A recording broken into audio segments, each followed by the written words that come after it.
Hello বন্ধুরা, নতুন একটা ভিডিওতে তোমাদেরকে স্বাগতম। জগদ্ধাত্রী ধারাবাহিকের আরও একটি নতুন পর্বে দেখা যায় যে স্বয়ম্ভু বাড়িতে আসলে কৌশিকের কাছ থেকে জানতে পারে আবারও কিছু গুন্ডা রাস্তায় কাকন আর সংকল্পকে আটকে দিয়ে তাদেরকে তুলে নিয়ে যেতে এসেছিল।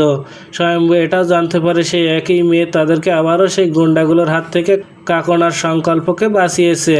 ওদিকে কৌশিকী আর স্বয়ম্ভু যখন কথা বলছিল তখন কাকনকে তার বাড়িতে পৌঁছে দিতে আসে সংকল্প, আর নিজের মেয়ে ও জামাইকে দেখে কিছুটা হাঁপ ছেড়ে নেয় কৌশিকী।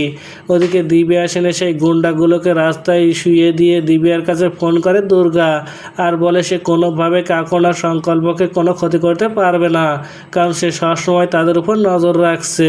দুর্গার মুখে এমন কথা শুনে অনেক রেগে যায় দিব্যা সেন। এই বলে ফোন কেটে দেয় দুর্গা।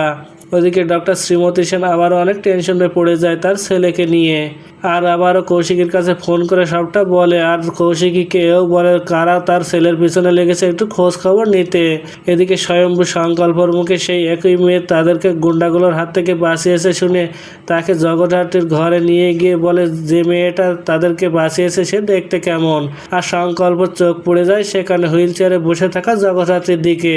তাহলে কি এবার জগদ্ধাত্রীকে দেখিয়ে সংকল্প জানিয়ে দেবে এই তাদেরকে গুন্ডাদের হাত থেকে বাঁচিয়েছিল?